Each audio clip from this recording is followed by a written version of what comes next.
Hello, everyone. I hope you're enjoying your lunch. My name is Donna Lucas, and I'm delighted to welcome you here on behalf of PPIC's Board of Directors. We are pleased to present this program today on civic engagement and voter turnout. This event is part of PPIC's 2015 Speaker Series on California's future. I'd like to thank the sponsors of the series for their underwriting support. These organizations are listed on the screen to my right, as well as on the back of your program. So there they are. Take a minute to applaud them and thank them.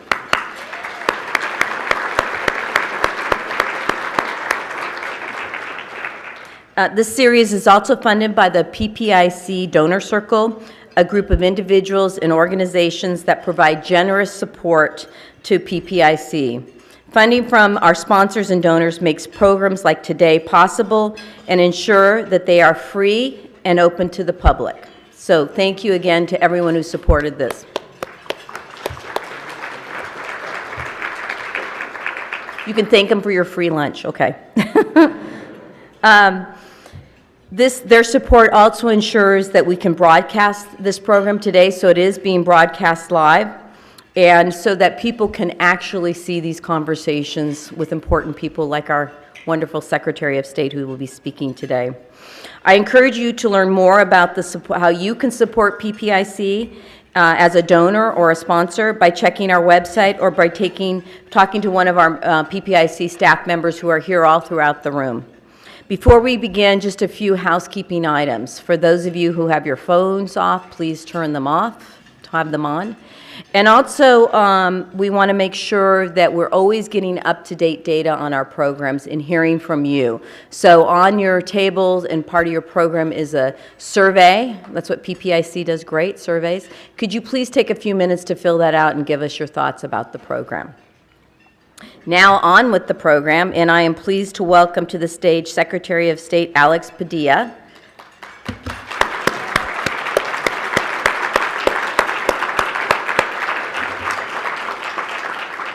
And our President of PPIC, Mark Baldassare. We look forward to the conversation. Thank you. Oh, look at that. Whoa. Pretty good. Thank you, Donna. Thanks, Donna. Okay. Welcome. Welcome back. Yes, welcome back. We were talking about the last time we were on the stage here together was on September 11th, and it was a discussion with the two candidates for Secretary of State. And it's a pleasure to continue the conversation with the Secretary of State now, Alex Padilla, who I don't think needs much of an introduction, but I'll just say a few things about the Secretary. He was, his first day in office was on January 5th of this year. Previously, between 2006 and 2014, Alex Padilla served in the State Senate. Prior to that, he was in the LA City Council, where he also during that time was president of the League of California Cities, and he's currently the president of the National Association of Latino Elected and Appointed Officials. So it's a pleasure to have you here today. With now the additional information we have, you've been through an election, you've been through your first 100 days in office, I think, as of today. I thought we'd start out by asking the question of what do you think are some of the things that are the most important things that we could do to take action to increase voter participation in California? Right. Well, thank you, Mark, and thank you to all of you for being here today. I recognize a lot of faces from that session in September. So before I get into the answer, I want to take a point of personal privilege to update the biography. You know, aside from the election and getting sworn in as Secretary of State, frankly, that's the second best thing that's happened to me in the last several months. My wife and I welcomed boy number 3 on January 25th. Excellent. So Roman is almost 8, Alex just turned 2, and Diego is almost 12 weeks. So it's been a busy time, as you can imagine. First 100 days starting at home.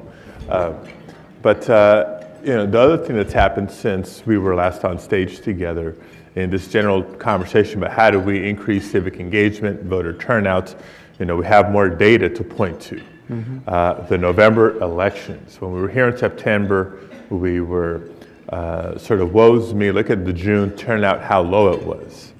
And November was not much better, 42% turnout, record low for the state of California. So just another reminder of the work that we have to do. So as we talked a lot during the campaign trail, and certainly what we focus on each and every day in the offices, sort of a two-pronged question. First of all, how do we get more people registered to vote? And then, of course, how do we get more people to actually cast ballots in elections? Because you can't turn them out if they're not registered. But we know that registration alone isn't the answer, given that 42% figure from last November.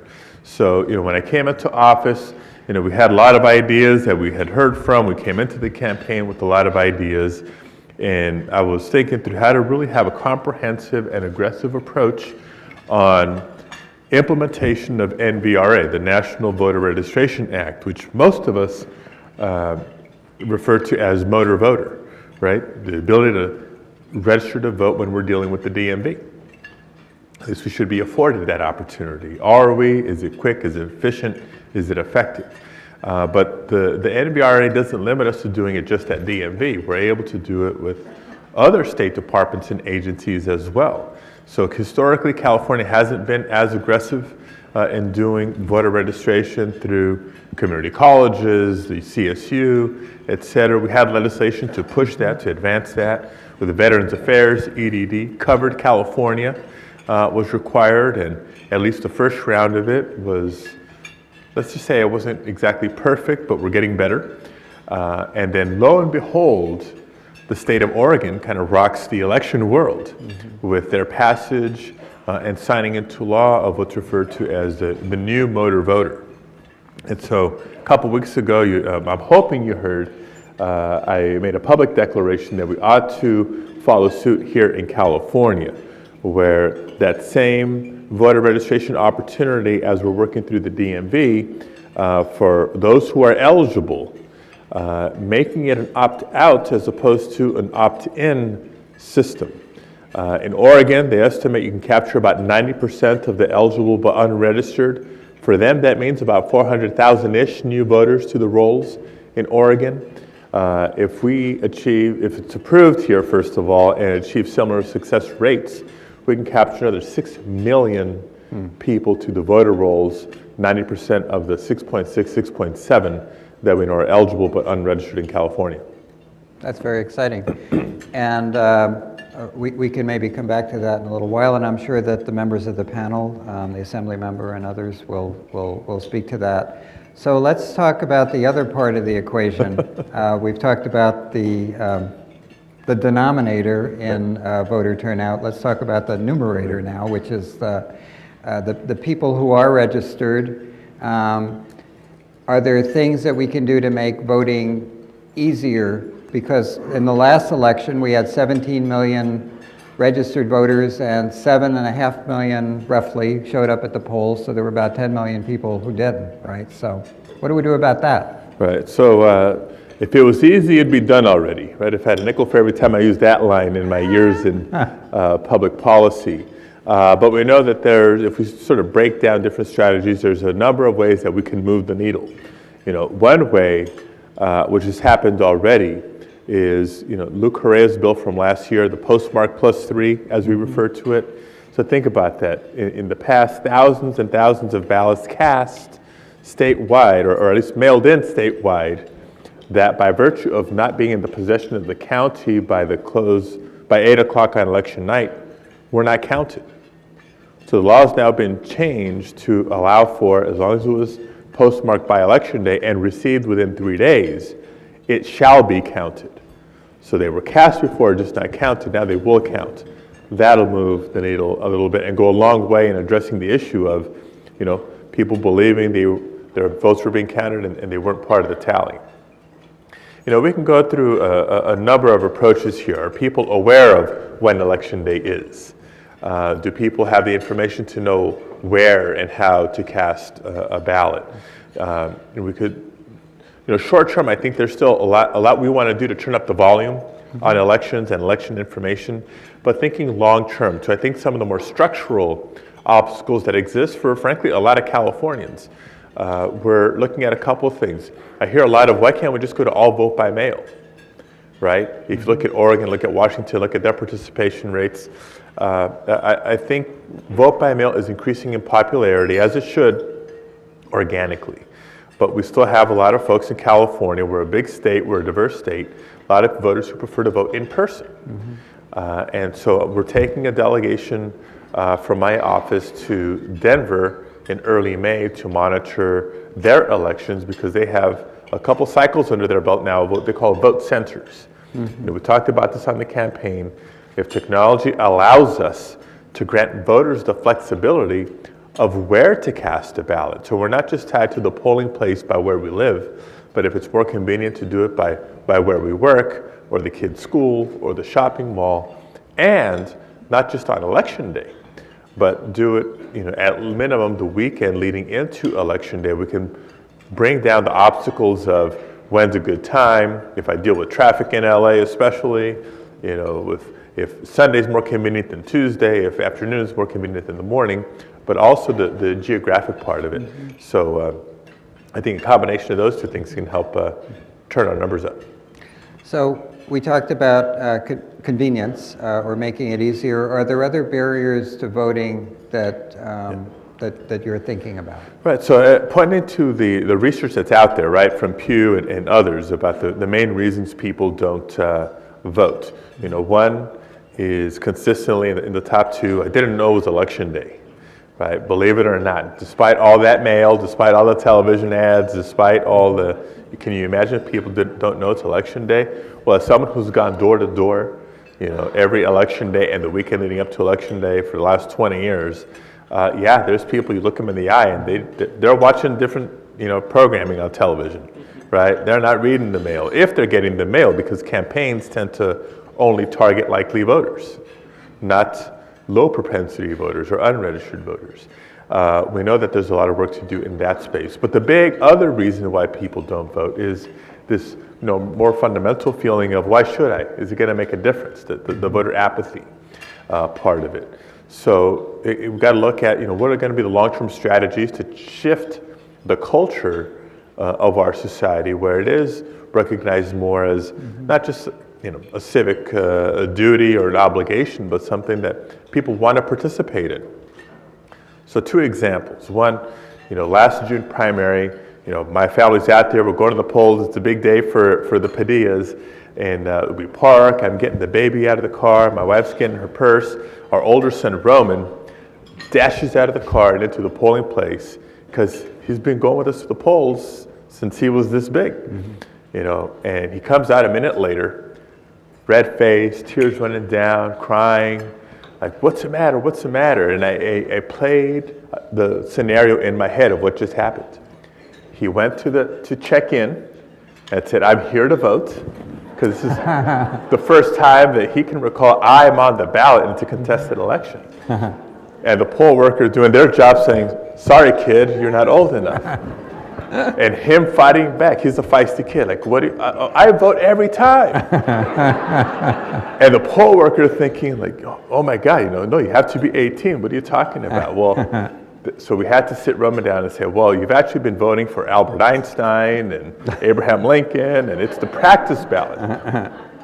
So he gained his composure, he went in with us, and it was all good. So imagine if we brought every kid up with that kind of passion for participating in our democracy.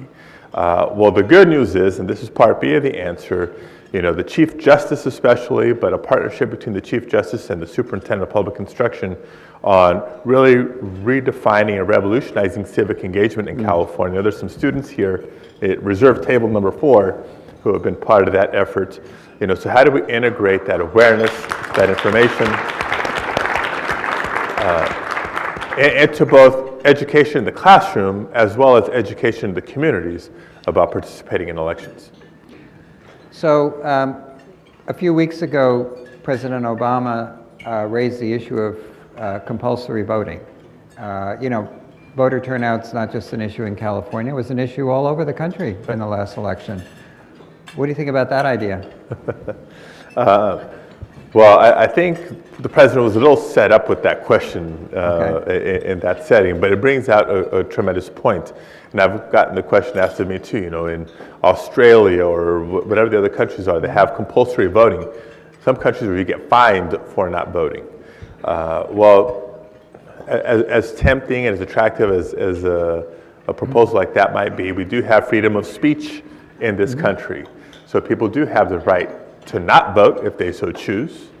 I don't think it's a good idea, but you have that right.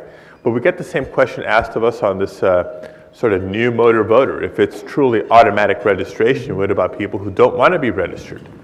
Fundamentally, that's their right if they want to.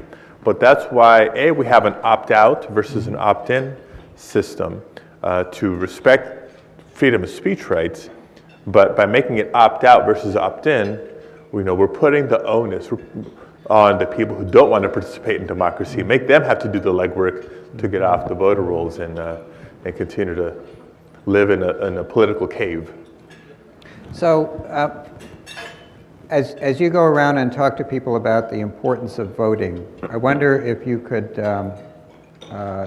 tell us how you explain to Californians what is going to be different about our future if more people vote, or what's going to be different about our future if fewer people vote in California. Right.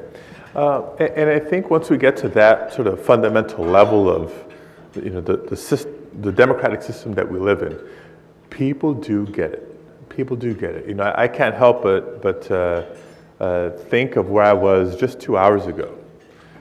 I had an opportunity for the first time in my life, not just first time as Secretary of State, but the first time in my life, address about 500 Californians as they were raising their right hand and taking the oath of allegiance, becoming United States citizens. That 500 here in the Memorial Auditorium representing 63 countries around the world. People like my parents who came to the United States in pursuit of the American dream, right? We know that story and what that's all about. In the best state possible, by the way, the state of California. And so I'm there making the pitch to congratulate them, welcoming them as new citizens, and just as the president did via video, with that benefit comes a lot of responsibility. So I get into the details of that. Our responsibility is casting ballots, voting in every election, because when more people participate, then the electorate better represents our society. When fewer people participate, the people who vote and determine who gets elected and the important policy issues that are decided at the ballot don't represent society or the state of California. So if you want, what the front burner priority issues are that are being debated, not just at the ballot, but in our state capitol and in city halls across the state, to reflect the needs of everybody, then we all have to participate. Because when some communities do and some communities don't, then the agendas, the priorities, and the issues that are addressed get narrowed. And it's communities like the one that I grew up in that end up on the wrong side of the conversation. Yeah. So I'm sure we'll hear more about this in our next panel, but I'd like to get your views, because you spent 8 years in the legislature, about whether we have whether there's consensus, whether there's political will right now to do something to increase voter registration. I believe there is. Whenever there's another year of big wildfires in California, there's always the flurry of legislation on fire safety. Whenever there's a big earthquake in California, there's always the flurry of bills of seismic safety, right? And I think to nearly that level of wake-up call, we had record low turnouts last year, both in June and in November. And we can thank not just political and community organizations for making an issue of that, but the news media. I mean, there probably wasn't a major paper in California last year that didn't editorialize on that dynamic, the tremendously low turnout. Separate and apart from, the interviews and what am I going to do about it. And so, I do think it's high on the radar for most legislators, and there's probably this window of time to be able to capitalize on that awareness and sensitivity to it. I'm not just trying to work with the legislature on a few issues, but I don't want to let those newspaper editorial boards off the hook either, right? Because it's one thing to editorialize after Election Day, woe's me, 42%. Well, what were they doing in advance of Election Day to promote the elections and where to get information on how to go cast a ballot? And what were they doing leading up to the voter registration deadline to educate the public on the deadline to register to vote and be eligible to vote in the November election? So we're starting this sort of statewide tour looking for strategic partners in newspaper, in radio, on television, social media world, public transit agencies, schools, anybody and everybody that wants to help us educate the public about elections. We're going to sign them up. And during your first 100 days, and I wish we had more time, but we'll go to the panel. But during your first 100 days in office, have you gotten to the point where you've set goals for the next election and the election after that? Or what can you tell us about your vision of where you're headed as Secretary of State? Right. So, for those of you who are familiar with climate change and greenhouse gases, the question is, do we have an AB 32 for civic engagement, right? Increased by what percent by 2020? During the campaign, I talked about at least 1 million new regular voters by the time I'm done as Secretary of State. And is that still your goal? Yes. Yes. The Sacramento Bee said I should aim higher. If we're successful in this new motor voter model, well, at least on the registration side, we can far surpass that alone. But as we mentioned earlier, getting them on the rolls is just the first part of the battle. Getting them to the polls is the second part. So I'll be coming back to a lot of the people in this room to help us out. Terrific. Thank you. I'm afraid we're out of time already, so can we give a big hand to the Secretary of State? And thank you for joining us today. We're going to take a few minutes to switch around the chairs for our panel.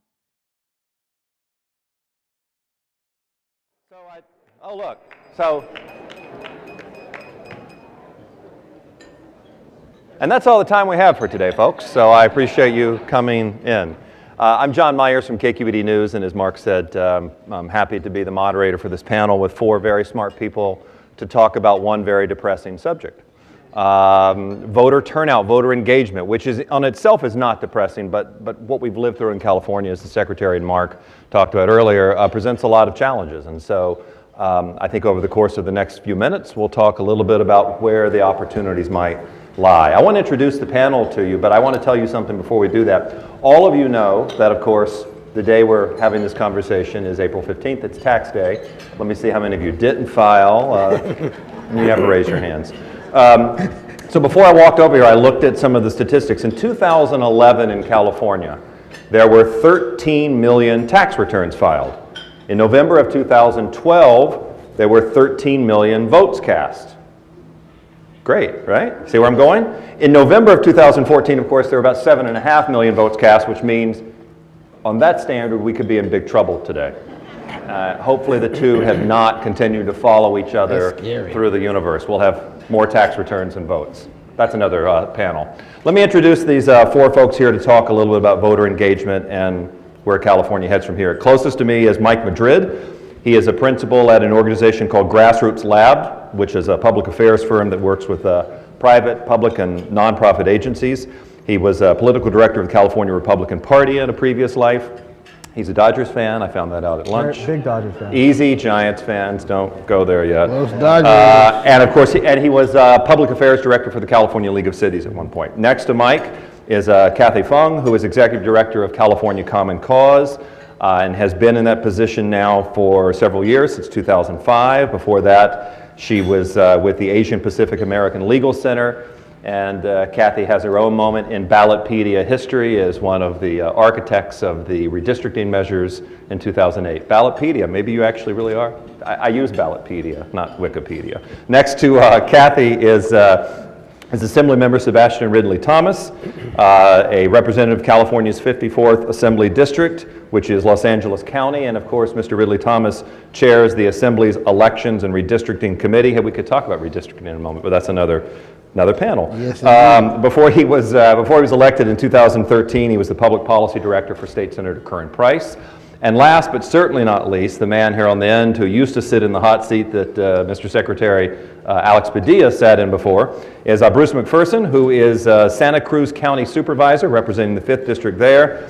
Spent 2 terms in the California State Assembly and the State Senate, and of course in 2005, appointed by a certain well-muscled governor, became California's Secretary of State. Right. So thank you all for being here on the panel. Maybe you can give them a quick moment there every time.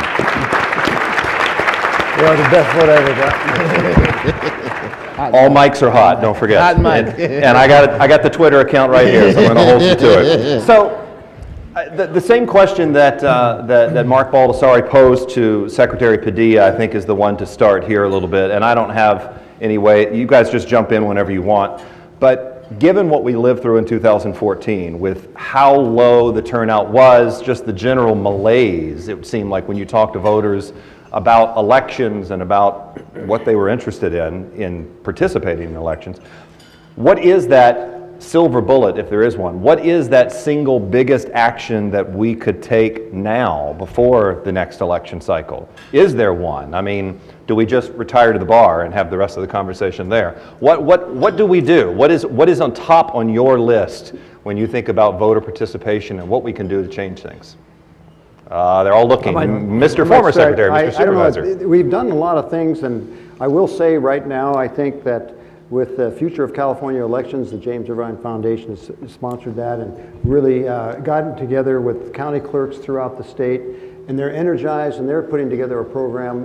Really, I was excited when I was Secretary of State of the enthusiasm with the clerks, but we really have something that what do we need to do? So I feel good about the ones who run the elections are having a big impact on some changes to be made. But I think I would say it's really depressing to see that a quarter of the voters that are eligible aren't even registered.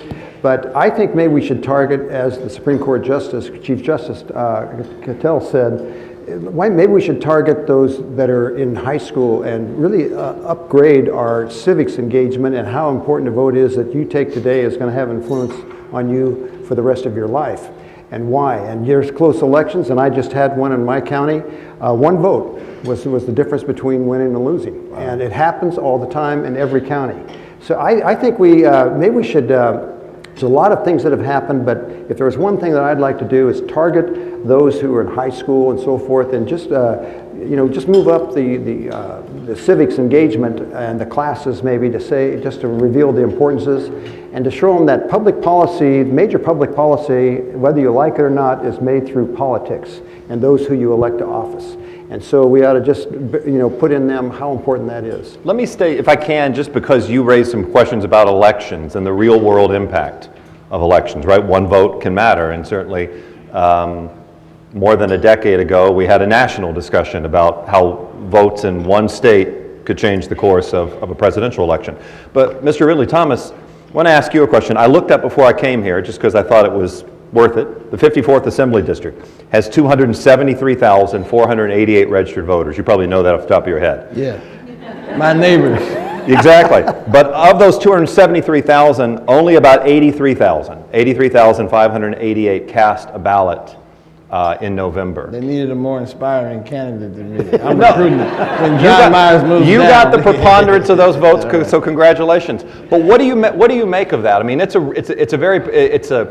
a personal thing when you're in elected office in a way, because these are your constituents, these are the people you are telling what I do matters, all of this matters, and yet, it's still very hard to get people out there. Well, and I represent a district that spans the two Californias, the two Los Angeles, those who are the haves, those who are the have-nots, those who are clawing in between, and are a paycheck away from bankruptcy. Healthcare costs are overwhelming them. Housing costs are pretty significant. The reason why turnout was that high at 31% in Los Angeles County is largely because of the efforts of organized labor.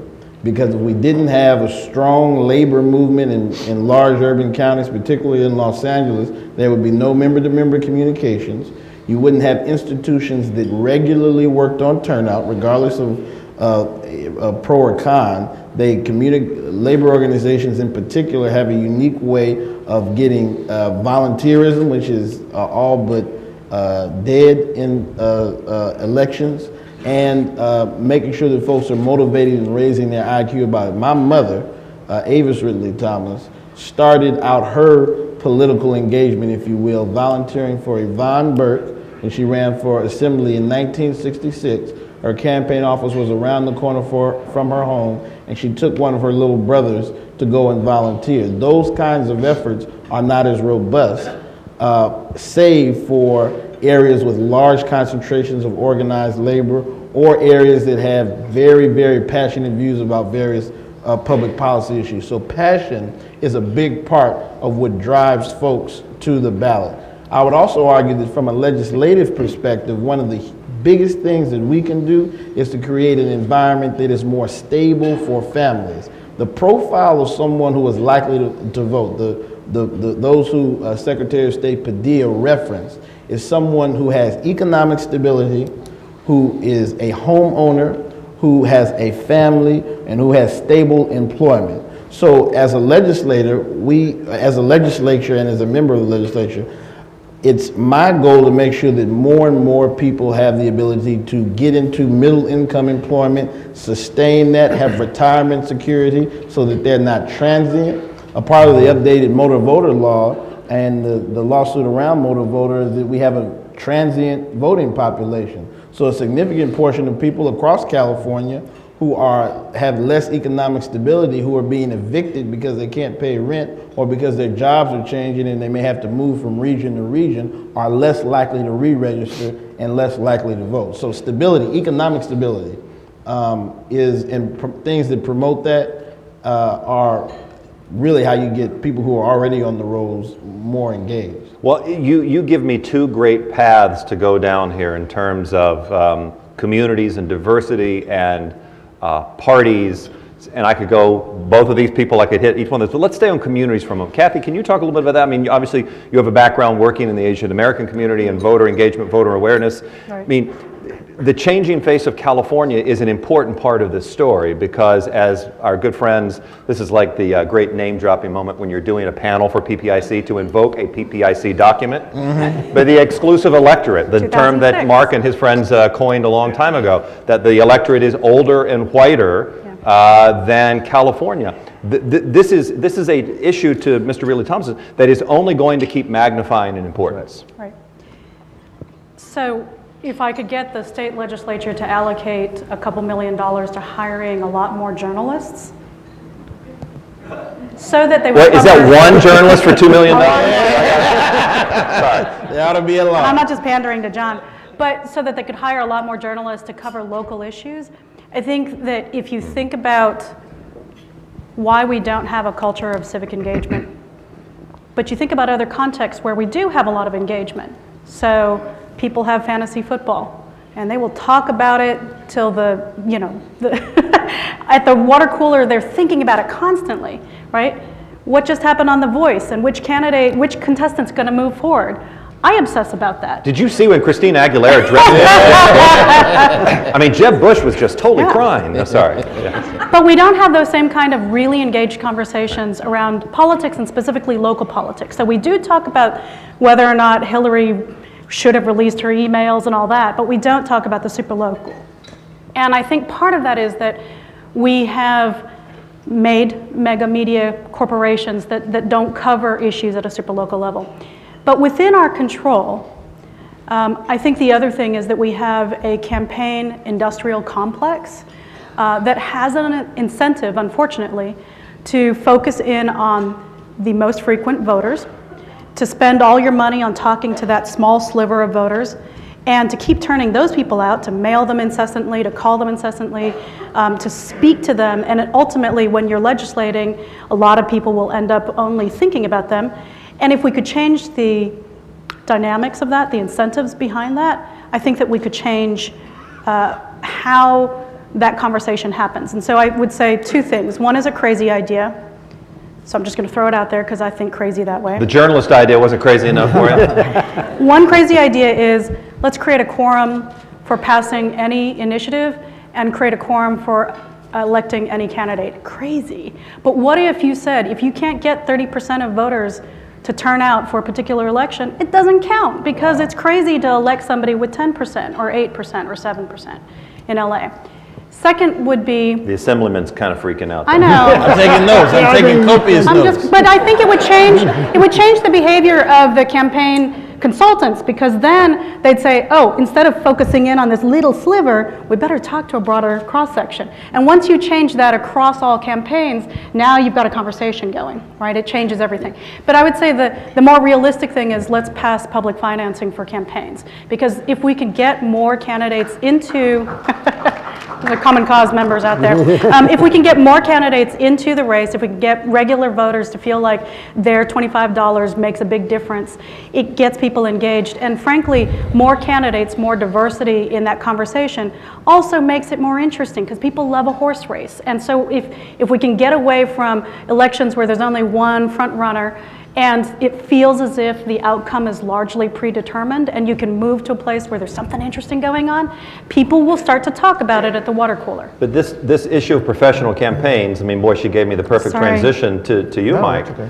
There are two things. One, I mean, that world of professional campaigns has reasons that it appeals to certain voters. Sure. But I would also argue, as your universe from coming from Republican politics, there is a diminishing returns to talking to those people in some ways in California. Yeah, look, there's a lot that we can do to kind of tinker around the edges, and I think there's a lot of ideas, and it's been fascinating over the course of the past 6-8 months since the November 24th cycle to see all these ideas pop up.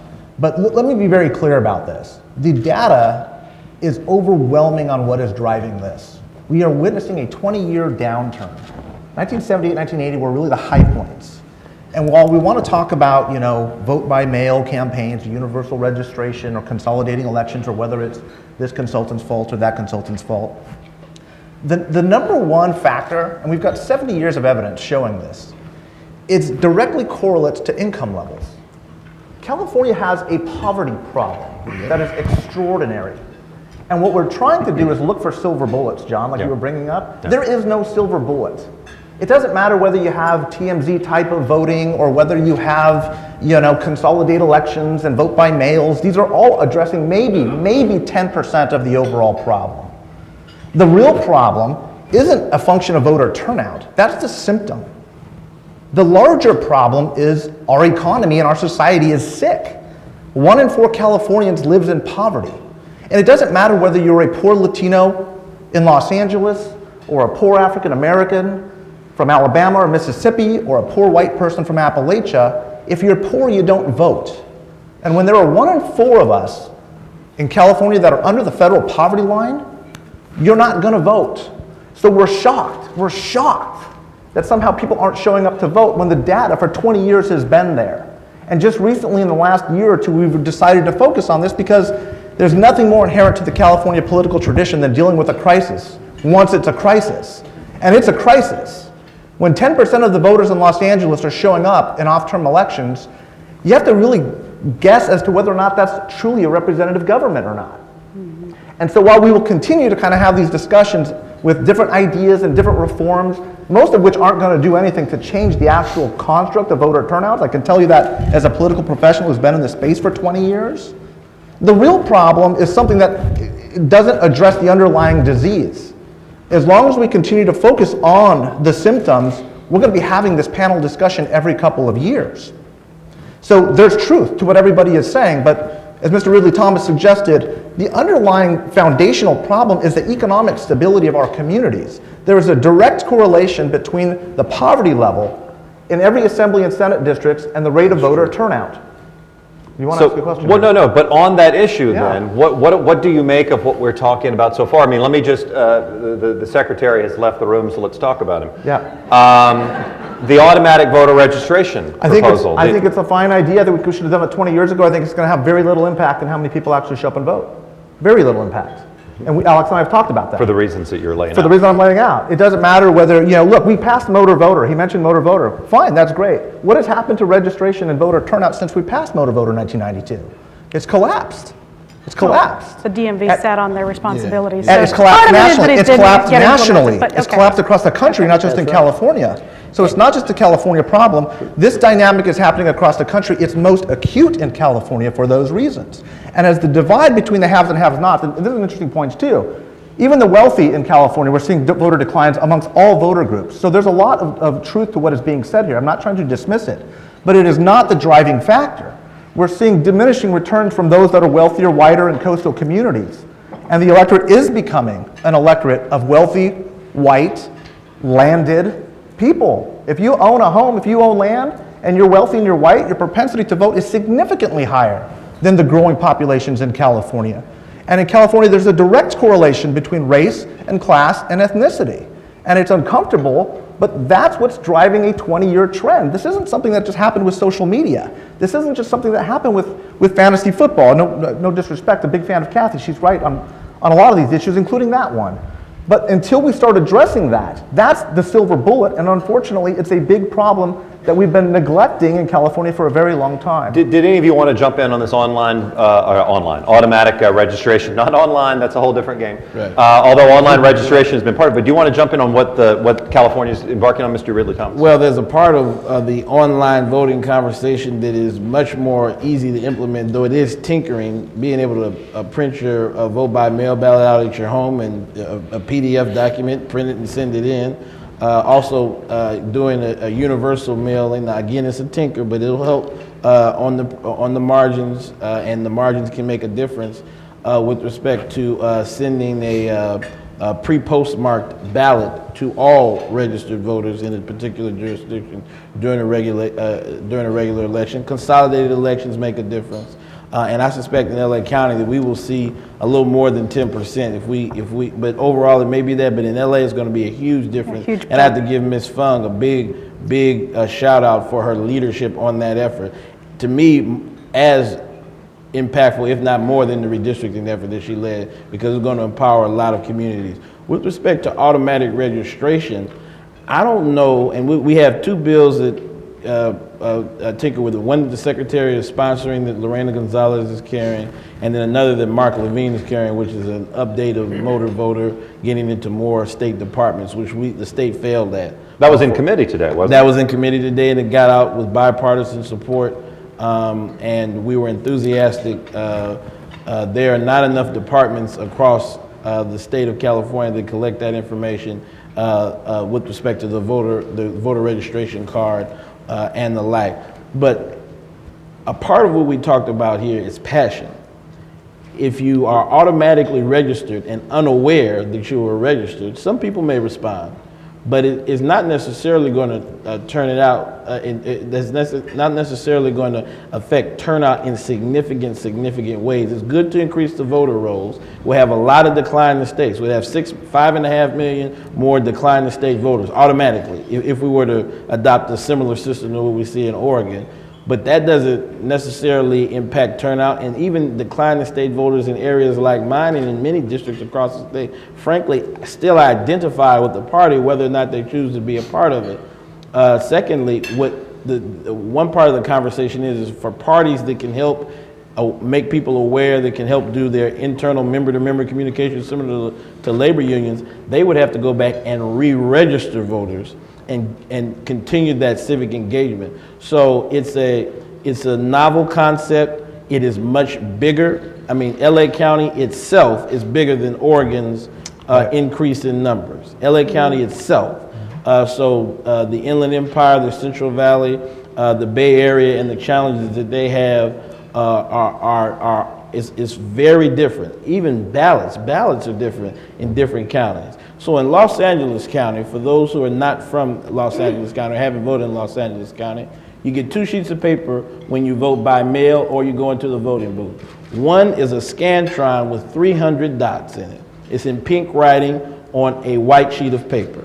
And then you have the ballot that you compare to, and you bubble in, you do an Inca system, the Inca vote rather system.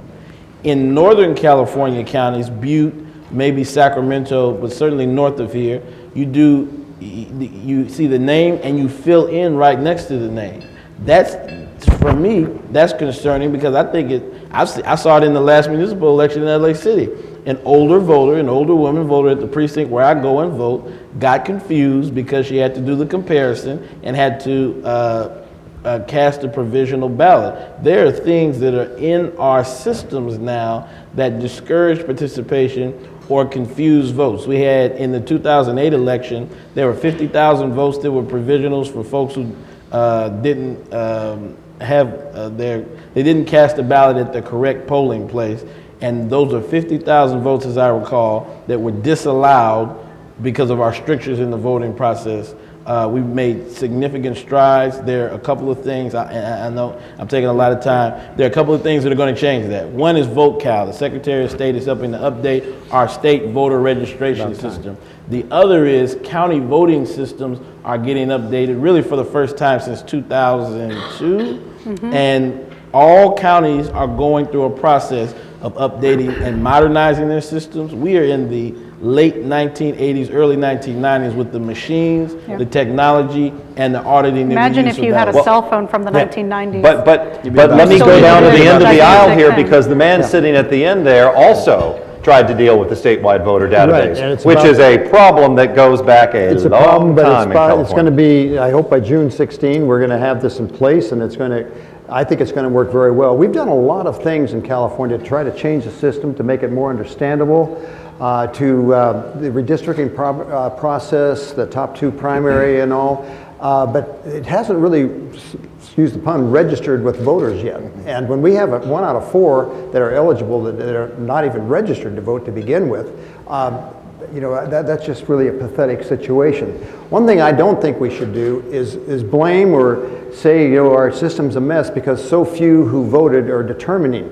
You know, I applaud those who voted and are making the system work as best they can. They are really performing their civic duty. And I think we ought to hold them up on a higher echelon, you know, for those. And if anybody complains to you about it, as they say, did you vote? And if they say no, I don't want to hear about it then, because that's where the decision is made. I do think that Kathay is right, and it was terrific to work with Common Cause and so many organizations when I was secretary. And I see that cohesive effort going on today in California, trying to figure out how we can do this best. But I think we need to get the press more engaged in this. I really do. Being a former journalist for 26 years, just to try to get a couple issues, major issues, and there's usually 4 or 5 that are really the major ones. What's your 50-word or 25-word less response to that? People don't get that. And also, I think it's going to be really important. We all have, every one of us probably has a cell phone. We're going to probably be voting on that in the not too distant future. That is going to, again, get back to the young voter or the potential voter. That's how they're going to vote.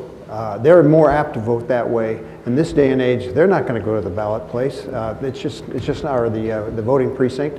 It's going to be by your on-hand computer. That is going to, I think that has the potential to make the biggest change in voter turnout that we've seen recently. But let me go back to something we talked about a moment ago that's the hard question. And I mean, I think it would be great if we sat here and gave the audience 19 things we could do to improve voter turnout, and everybody's excited, we all go out, but it's harder than that. And and I draw this from a couple of different anecdotes. The first one is working on an election project. I think to Supervisor McPherson's point, the press does have a responsibility, and we got to do it. But we worked on a project at KQED this year where we expanded our online election guide, where we did more analysis of ballot measures, where this was somewhat born out of my wife's idea of years of holding proposition parties, where everyone else would come and have a drink and I would work and explain what the ballot meant. Not exactly as much fun for me. But our goal was to just try to kind of say what the bottom line of these measures are, what they mean, everything else. We had more hits and more shares of that document than we had had in anything in a very long time. We're trying to improve it for 2016. We want to print out something that looks like your ballot. You could take it to the polls. You could do it. So these are all wonderful things.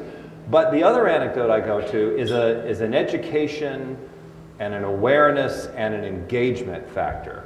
Because recently there was a Facebook discussion, like so many discussions that you live these days, where you think you had them and really you had it on your phone with people on Facebook. But there was something about this automatic voter thing. And one of the reactions I saw was, well, that just registers a bunch of dumb people. I'd rather have fewer smart voters than a lot of dumb voters. Now, that's not my words. I'm paraphrasing because I can't quite remember what the heck it was. But I've heard that issue before. Kathy, you're nodding your head. That like at a certain point, it's like you have to educate people about the issues, or else this doesn't stand. Absolutely. So we all bear responsibility to figure out how we can encourage this culture of civic participation. And I think that what Secretary of State McPherson said about having more education in our K through 12 absolutely makes sense. I've got an 8-year-old. I would love it if you started at a young age talking about why it's important to be involved. And it's not just about teaching them the 3 branches of government. It's thinking about issues and how it relates to my day-to-day life. But I would go even further than that. So I brought up, you know, fantasy football and The Voice because I think that there are some things that culturally we all have a large conversation around, and you can pick the issue, but there are those things out there. What we don't have is a large conversation around politics, particularly when it comes to the state or the local level. But how can we do that? And if that means engaging our entertainment industry, if that means getting creative with a lot of nonprofits, if that means funding lots and lots of local PPICs to hold forums at the super local level, I mean, I think we do this much, you know, at the tip of the iceberg. I think that automatic registration is a sexy term that has got people talking about the issue, which is important, right? To ask this question of why there's such low turnout and what we can do about it. I will say, just as an anecdote, so my aunt has lived in the States for many, many years and was always intimidated about becoming a citizen because of the citizenship test. She doesn't speak English, and the idea of having to memorize you know, what Patrick Henry said and what the name of our governor at the time was Schwarzenegger, so it was a very hard name for her to memorize. And you know, who the Supreme to spell right, 7 years. and who the 9 Supreme Court justices were. These were all very difficult concepts, but I coached her through it. And then the next step was how to register her to vote and get her interested.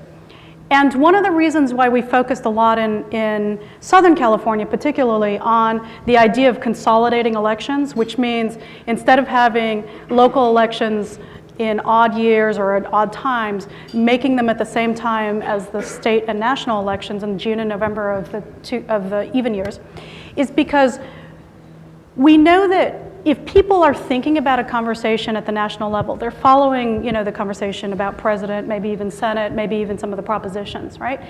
Then they decide that they're going to vote. And a lot of people are very conscientious then about wanting to learn about, oh, I just opened up my sample ballot and I realized there's actually much more on that ballot. I better go figure out how that works. Sometimes they're turning to their niece or their daughter or their son to ask. Sometimes they're opening up their newspaper to find out, but they are figuring out ways to educate. Sometimes they're standing in the poll line and they're asking the person in front of them, how are you going to vote on this? But the point is that I don't think that people go in dumb. They go in not knowing how to participate in the process. Once they've decided to engage, they actually spend the time because they feel like they want to be responsible people and engage their civic duty. So the key question is, how do we get them to want to go in? And maybe that is attaching it, if you can't recreate that excitement at the local level, maybe it's attaching it to the national and then saying, let's play on that and give people the sources of information that they need so that when they go in, they're informed voters. One last thing. So you talked about automatic registration. I think a lot of people are a little nervous about it. The idea of changing the onus from the voter to register themselves to the state government. The opt-in, opt-out. Opt-in, opt-out feels scary to people. At the same time, I would just remind people of the history of our country, which is The notion of voter registration is not something that has been with us since the founding days of the United States. It's something that evolved over time and became much more popular as certain groups of voters or certain groups of people became eligible to vote. Then states started incorporating rules for, you've got to sign up by this time, you've got to memorize the Constitution, this phrase, you've got to explain what this means. And what I would say is we should always be asking ourselves if there are rules or laws that are in place but they don't make sense for 2015 or whatever year, let's break that box open and ask why we even register voters at all. Bingo, because I was going to go to some of that in a moment, but moderator's prerogative, just for a moment back here, Kathy, because I want to stay on this rules and because a lot of the discussion, I had this with someone before this event, there's a mechanics issue and there's a motivation issue. Right. And motivation is hard to get your head around, but we've got some mechanics ideas we can chew on for a moment. But Kathy, you were talking about the consolidation in Los Angeles, you know, these off-year elections, moving them into the regular calendar, trying to get people motivated in a way. I could play devil's advocate, said the reporter, who often plays devil's advocate, and argue too that at a certain point there's so much up there that the stuff on the local and other level just gets wiped off, and from the news media as well. Yeah. You know, we have X number of reporters, there are 25 things to cover, we can't cover all of them. So I'm really excited to say that PPIC has done a report on this. Authored by Zoltan Hajnal, I think it was 2005 or so. And he actually looked at hundreds and hundreds of local elections in California. And what he found was that when they were consolidated, on local elections and races, it increased the voter participation. So you got all the way down to that bottom of the ballot. It increased it by as much as 36 percentage points. So that's a huge jump.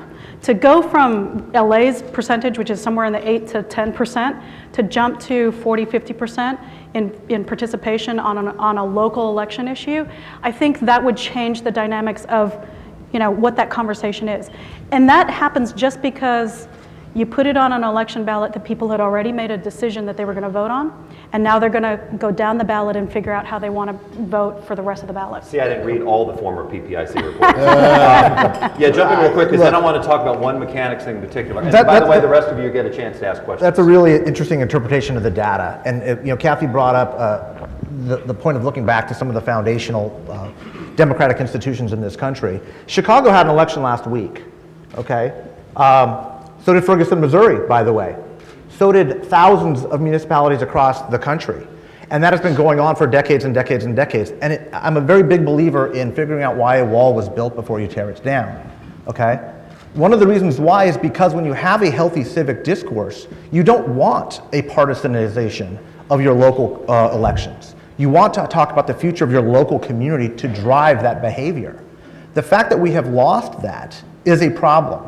But the answer is not to sweep it under a larger electorate and say we're solving the problem. Again, that's attacking the symptom as opposed to the disease. Cities all over the country have off-cycle elections, and they should. They're important because the dialogue of what your local community is about should be about your local community. I would say that Ferguson's not let me the finish. best. No, it not actually the is the best best. No, it actually is the best, and here's why. Okay. Because the fact that the collapses happened, to my point earlier, economically, created those representational disparities, and we have significant representational disparities at the local level here in California. The problem is when we try to solve for the symptom.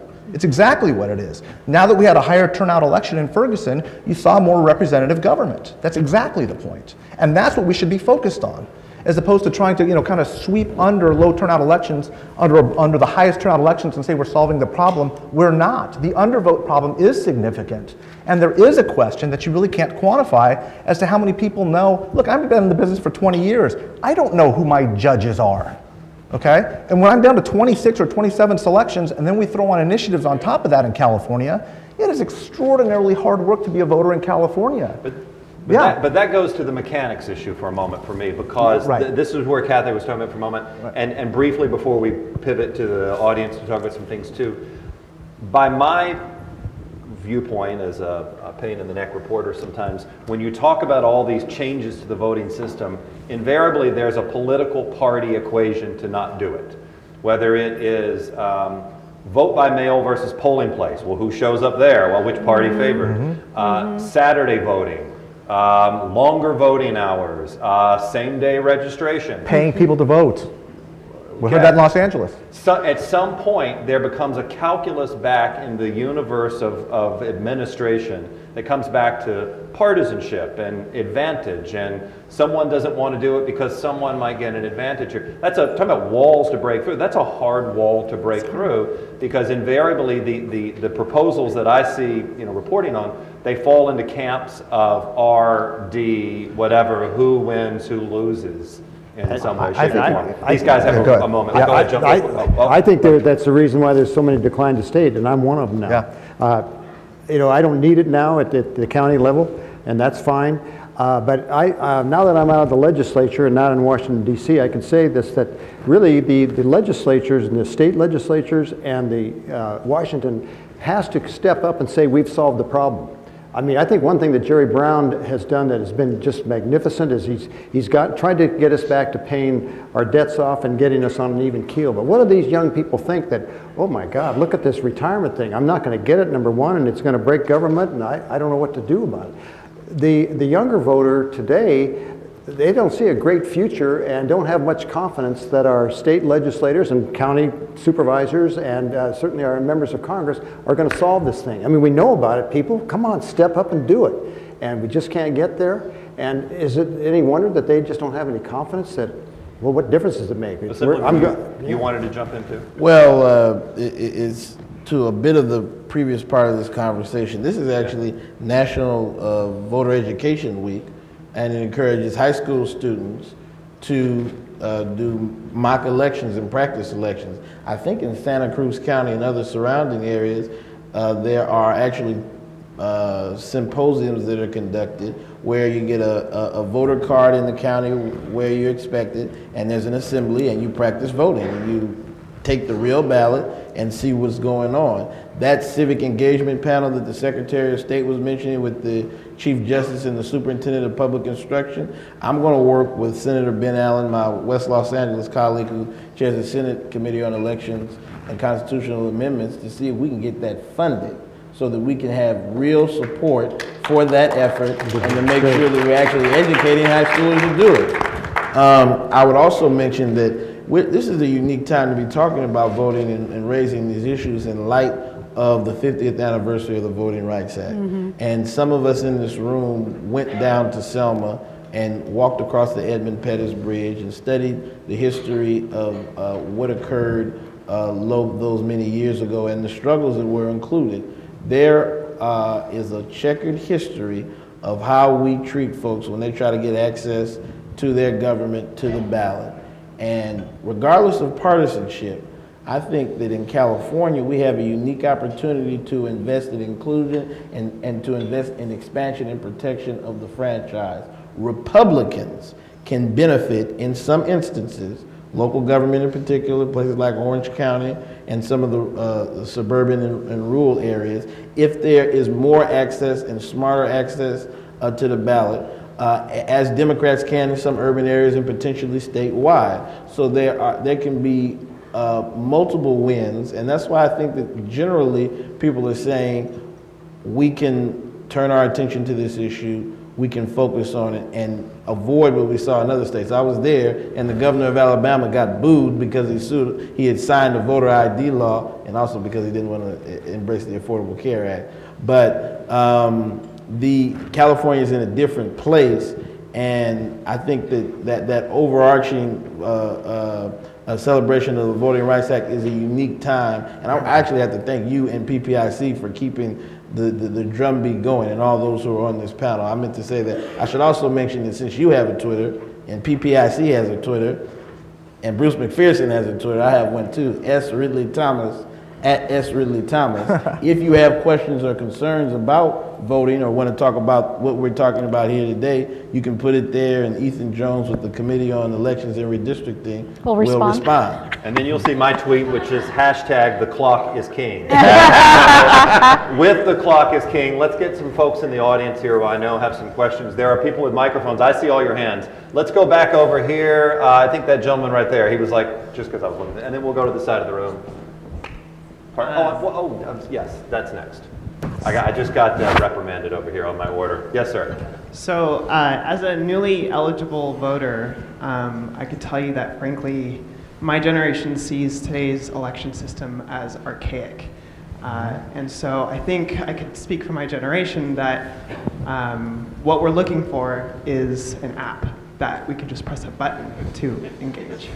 And so what my question is, what is the Secretary of State's office doing to embrace technology, to meet my generation on our level, You want to take it? okay. Okay. And to build that infrastructure? Good. Hashtag app to end apathy. Sorry, I couldn't help Oh, myself. that's nice. I think she could. All right. Come on. So let me take a quick few seconds. One, on the actual voting devices that you vote on, Los Angeles County is engaging in a unique effort to build a system from ground up by themselves, using money that they've held on to from various sources. And so what that means is they've actually been able to innovate in a way that doesn't just involve buying from vendors who've already got something pre-made. One of the interesting things is they're creating a system where you can pre-mark your ballot on your cell phone or any computerized device, right? You can't yet send it in electronically because everybody's freaked out about the security involved with that. However, what you can do is you can create a QR code that's much like a boarding pass for going on board a plane and scan the machine, and it just very quickly shows you all of your choices, prints it out, and you're done. So it's a super quick way of voting. We're getting there, right? What I would say is that the Secretary of State, clearly given his background, is very interested in thinking about how also the interfaces with our websites and providing disclosure information to voters is much more nimble. And that information, whether it's who's donating to a campaign, who's behind it, what it's really about, which papers are endorsing or not endorsing, can be available through much more searchable and user-friendly methods. Right now, it's very clunky if you go to that website. And the idea would be that you'd provide that information in a way that third parties could then grab that information and create really creative platforms for getting that information to voters, right? So you could imagine one day, and we've been talking about this within Common Cause, an app where you've decided how you're going to vote. You're the John Myers of your circle of friends, right? So you go onto Facebook. I know Facebook actually is more now the older folks thing, so maybe I'm talking to this side of the audience. It's the Snapchat universe. Snapchat, right. So, but you're marking that virtual ballot and you're letting your friends know this is how I plan to vote. And then through a social sharing network, other people let you know and their friends know how they're planning on voting on things. That also creates that culture of civic participation. So I think we can do that. What we need to do is make sure that the information that's provided either from the Secretary of State's office or other sources is much more available to these third-party app developers, and then we'll see it flourish. Okay, so I want to get as many questions in as possible, but in a 15-second thing, and ma'am, I think I'll go, oh, no, well, there are too many over here. Sorry, it's chair's prerogative.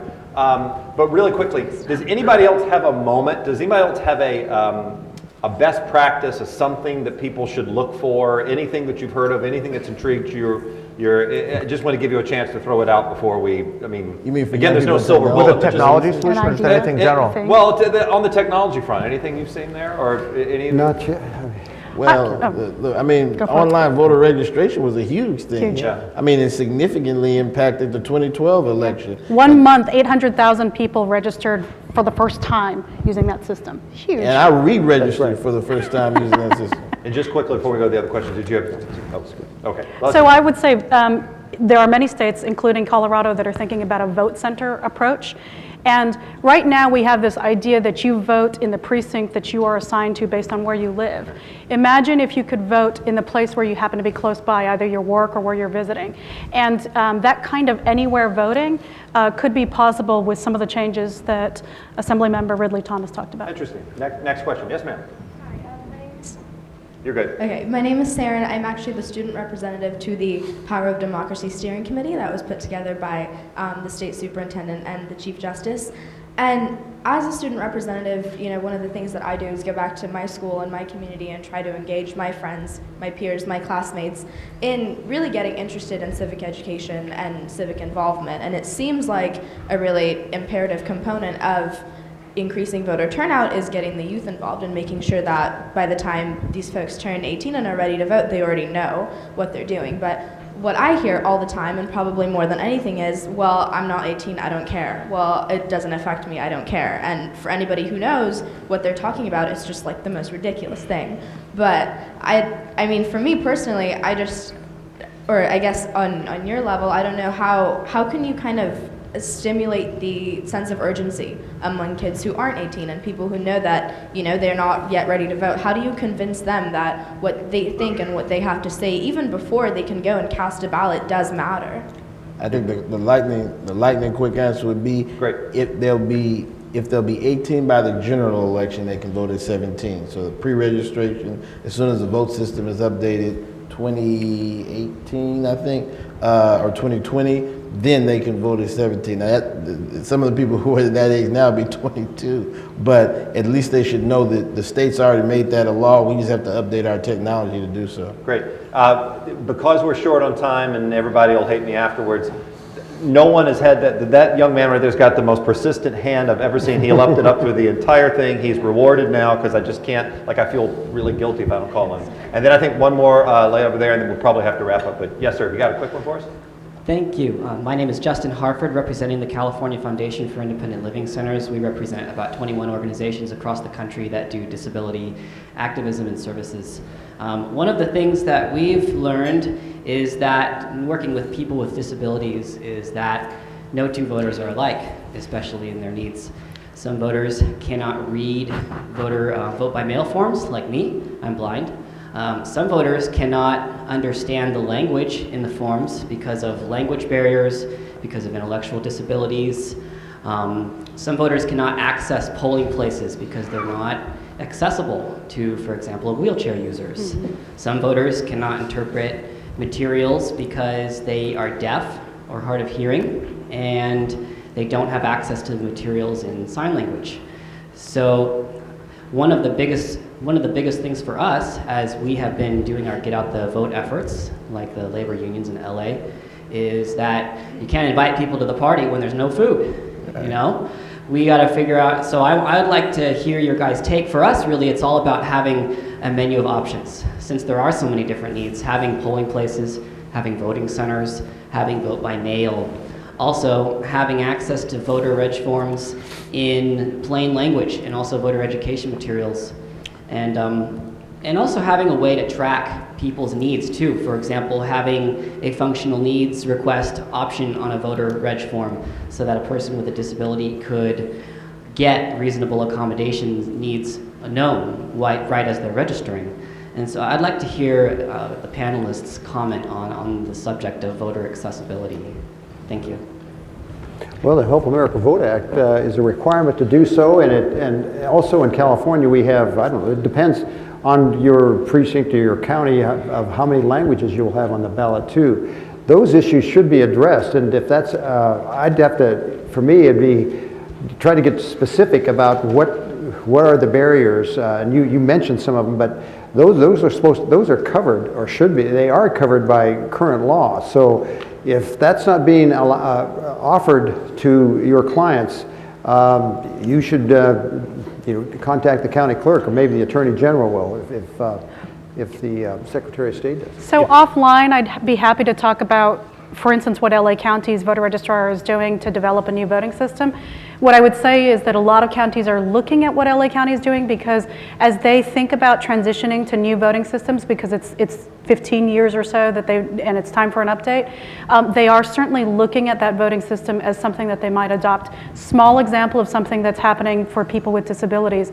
They're contemplating the possibility of a plug-in to the voting system so that if you have a Braille reader, that it can communicate with the voting system and can produce what somebody might see on the screen through a Braille reader and allow that person to understand what their choices are. Obviously, not everybody reads Braille, but they're thinking about giving as many options as possible to voters to be able to interact with the ballot in the format that they need, which includes being able to look at a ballot in one of dozens of languages. Let me jump in, because we have one more, and I also want to point out to the young man who asked the question, as a reporter, one of my observations is things he's talking about cost money, and one of the hardest things in this town to get the legislature, so Mr. Ridley-Thomas, is all on you, to spend money on is the administration of elections. True. I've watched county registrars come up, I've watched everybody, I've watched that be an unfunded part of government in some ways. The place And so they like that's to cut, too. That's an ongoing challenge, but I got to get the question unless Okay, you, no yeah, he's working on it.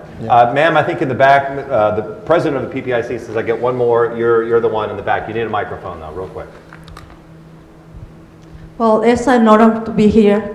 I represent MLA Golden Eagle International, Inc. I have a very success, like to be able to connect and make engagement communities. Basically, we have to work city by city, state by state, counties by counties. I have a very success response about my community. In less than 1 month, I was basically here, connection with Reno until San Diego. But the most we can do it is teaching the people and find the leaders to be able to make the connections and tell us about what exactly they need. Also, I requested for here right now is my community, sometimes we're missing a lot of meetings because we don't have the information about an agendas. And that's why they sent me to here, we need more information in the right time, or maybe use the different medias to able to let us know when is your next meetings, because we're missing a lot of information. That's why you don't receive many voters for Spanish, because even we don't know when or where or exactly the dates. And my name is Mary Luz, and I'm here to able to have some response for my community. Thank you. Thank you. And I mean, the connection with information and decisions is a very big one. Indeed, and I think that we have the unique opportunity also because we have a governor who was Secretary of State and a dynamic Secretary of State with leaders like all of us who are ready to pay attention to it, who are concerned about it, and I suspect that we can get tangible things done because we have respected actors who are engaged, there is will, and thank God for Proposition 30, there's a little money in the bank. And with that moment, I'm going to let Let's Mark give a big Baldassare hand take to it. our moderator and our panel.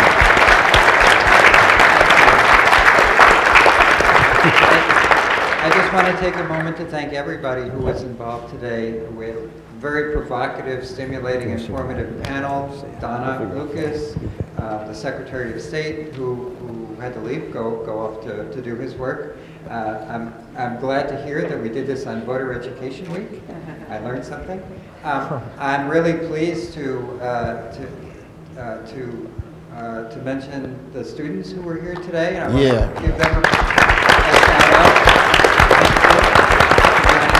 out. This isn't possible without our sponsors who paid for our lunch today and helped us, create this forum and discussion. And we're not done with this topic, clearly. Good. I think we've taken it to a different place. I was actually very encouraged by things that I heard. John, before I'm going to ask you a question. So I asked the Secretary of State, do we have consensus? Do we have political will to do something about increasing voter registration? What did you hear today? I heard a lot of good ideas from this panel. I think you have a secretary who's engaged. But these are tough issues. And being somebody who's watched this place and watched these issues for a long time, they don't move very fast. And so the question is, do people keep that motivation up? You can't change it by 2016. Nobody up here thinks that. But you've got to start somewhere. Yeah. And that's what I heard too. And I just wanted to make sure that we heard the same thing. We heard the same thing. And we did. And we at PPIC are going to keep this conversation going because we think it's extremely important for the state's future. We have other issues. Clearly there are other issues, water and education and corrections and health and other issues. But this one we feel is very, very important. We thank you for your time. We hope you go out there and spread the word that this is an issue, increasing voter participation, that we're making progress, we need to make more progress, and thank you for your time today. Thank you.